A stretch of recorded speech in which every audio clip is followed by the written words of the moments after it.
নমস্কার বন্ধুরা, সোমা কিচেনে আপনাদের সবাইকে স্বাগত। আজকে আবারও একটা নতুন রেসিপি নিয়ে আপনাদের সামনে চলে এসেছি। ভিডিওটা স্কিপ না করে প্রথম থেকে শেষ পর্যন্ত দেখার অনুরোধ রইল। আমি আজকে বানিয়ে দেখাবো চালের পায়েস। চালের পায়েস তো আপনারা সবাই বানাতে পারেন, তবে আমি কিভাবে বানাই সেটাই আজকে করে দেখাবো। তো রেসিপিটা ভালো লাগলে অবশ্যই লাইক, শেয়ার, কমেন্ট এবং সাবস্ক্রাইব করে আমার পাশে থাকবেন। তবে চলুন বেশি কথা না বাড়িয়ে রেসিপিটা দেখে নেওয়া যাক। আমি এখানে গোবিন্দভোগ চাল নিয়েছি। চালটা কিন্তু খুবই সুন্দর। গোবিন্দভোগের চালের পায়েস করলে খেতে খুবই ভালো লাগে। আমি এখানে প্রায় 200 গ্রামের মতন গোবিন্দভোগ চালটা নিয়েছি। চালটাকে এবার আমি একটু ধুয়ে নেব।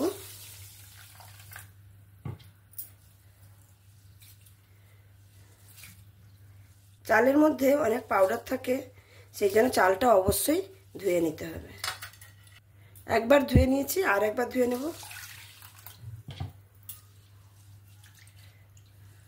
একটা এরকম ছাঁকনি নিয়েছি, ছাঁকনির মধ্যে চালটা আমি দিয়ে দেব। বাদবাকি যেটুকু জল আছে সুন্দরভাবে ঝরে যাবে।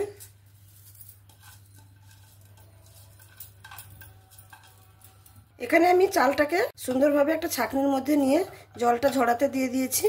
এবার পায়েসটা বানানোর জন্য এখানেও আমি সবকিছু গুছিয়ে নিয়েছি। দেখুন, দুধ নিয়েছি, আর নারকেল কোড়া নিয়েছি সামান্য, একটু গুঁড়ো দুধ নিয়েছি, আর এখানে নিয়েছি তেজপাতা, ছোট এলাচ আর দারচিনি। তবে চলুন রেসিপিটা শুরু করি। পায়েসটা বানানোর জন্য এখানে একটা কড়াই বসিয়ে দিয়েছি।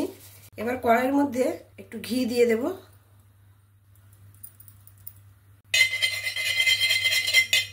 ঘিটা এখানে ভালোভাবে গরম হয়ে গেছে।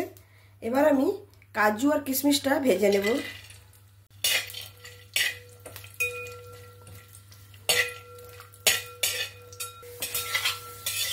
কাজু আর কিশমিশটা হালকা করে ভেজে নিয়েছি, এবার তুলে নেব।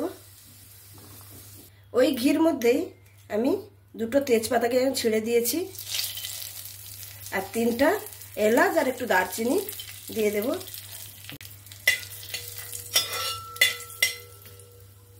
হালকা একটু ভাজা হয়ে নিয়েছি, এবার চালটা দিয়ে দেব। চালটা দিয়ে ঘির সঙ্গে একটু চালটাকে ভেজে নেব।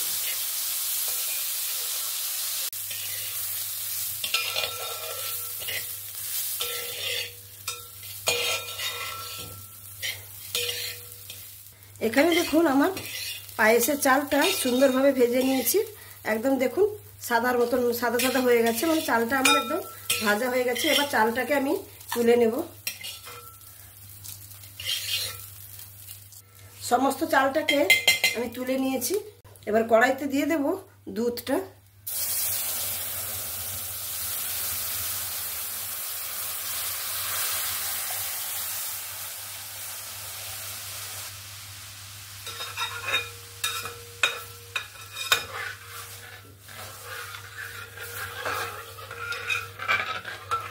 দুধটাকে এখানে ভালো করে একবার জাল দিয়ে নেব।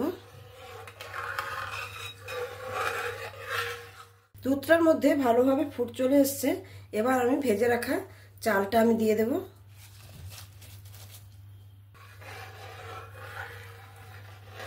দুধের সঙ্গে চালটাকে ভালো করে মিক্স করে নিলাম। এবার একটা ঢাকনা দিয়ে আমি এটাকে ঢেকে দেব যতক্ষণ না চালটা সুন্দরভাবে সেদ্ধ হয়ে যায়। ঢাকনাটা খুলে নেব। প্রায় 5-7 মিনিটের মতো আমি ঢাকা দিয়েছিলাম। একটু নাড়াচাড়া করে নেব, না হলে কিন্তু নিচে লেগে যেতে পারে। চালটা আমার অর্ধেকের মতন সেদ্ধ হয়ে গেছে। এখানে আমি যে নারকেল কোড়াটা রেখেছিলাম, সে নারকেল কোড়াটা এখানে দিয়ে দেব। নারকেল কোড়া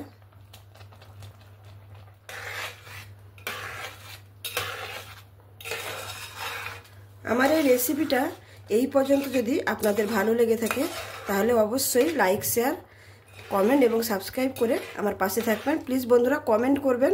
কমেন্ট করলে তখনই জানতে পারবো যে রেসিপিটা আমার কেমন হয়েছে, আপনাদের কাছে কেমন লেগেছে। তাহলে প্লিজ কমেন্টের মাধ্যমে জানাবেন। নারকেলটা দিয়ে ভালো করে মিক্স করে নিয়েছি। এবার আবারও একটু ঢাকা দিয়ে দেবো 10 মিনিটের মতন। 10 মিনিট হয়ে গেছে, ঢাকনাটা আবার খুলে নেব। আবারও ভালো করে নাড়াচাড়া করে দেব। চালটা এখানে সুন্দরভাবে সেদ্ধ হয়ে গেছে।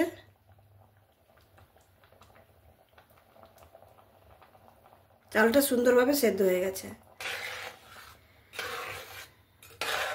আমি আর এখানে আর ঢাকা দেব না।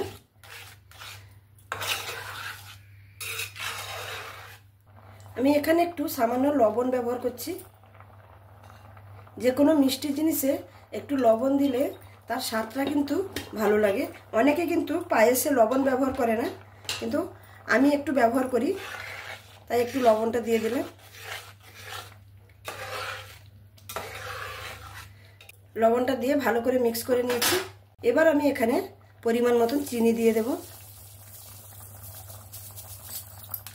চিনিটা কিন্তু সবসময় চালটা সেদ্ধ হয়ে গেলেই দিতে হবে, না হলে কিন্তু প্রথম থেকে চিনিটা দিয়ে দিলে চালটা আর সুন্দরভাবে সেদ্ধ হবে না। এজন্য চালটা সেদ্ধ হওয়ার পরে কিন্তু আমি চিনিটা ব্যবহার করলাম।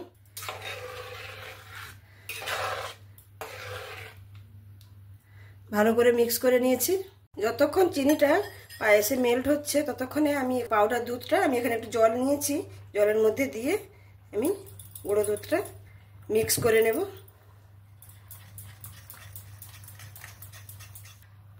এই পায়েসের মধ্যে এই গুঁড়ো দুধটা কিন্তু অবশ্যই ব্যবহার করবেন। পায়েসটা খেতে কিন্তু দুর্দান্ত স্বাদের হবে। আর এরকম একটু জলের সঙ্গে মিক্স করে তারপরে ব্যবহার করবেন। ডাইরেক্ট ব্যবহার করে দিলে গুঁড়ো দুধটা জ্বালা পাকিয়ে যেতে পারে। আমি এখানে দুধটাকে ভালোভাবে মিক্স করে নিয়েছি। চিনিটা এখানে সম্পূর্ণভাবে গলে গেছে। চালটা কত সুন্দরভাবে সেদ্ধ হয়ে গেছে। এবার আমি যে গুঁড়ো দুধটা যে মিক্স করে নিলাম সেটা এখানে এবার দিয়ে দেব। একটু বাটিটা ধুয়ে সামান্য পরিমাণ একটু জল দিয়ে দিলাম, দিয়ে আবারও মিক্স করে নেব। পায়েস এখানে আমার প্রায় কমপ্লিট হয়ে এসছে। একটু ফুটে গেলেই নামিয়ে নেব। তার আগে এখানে যে কাজু আর কিশমিশটা ভেজে রেখেছিলাম এখানে দিয়ে দেব।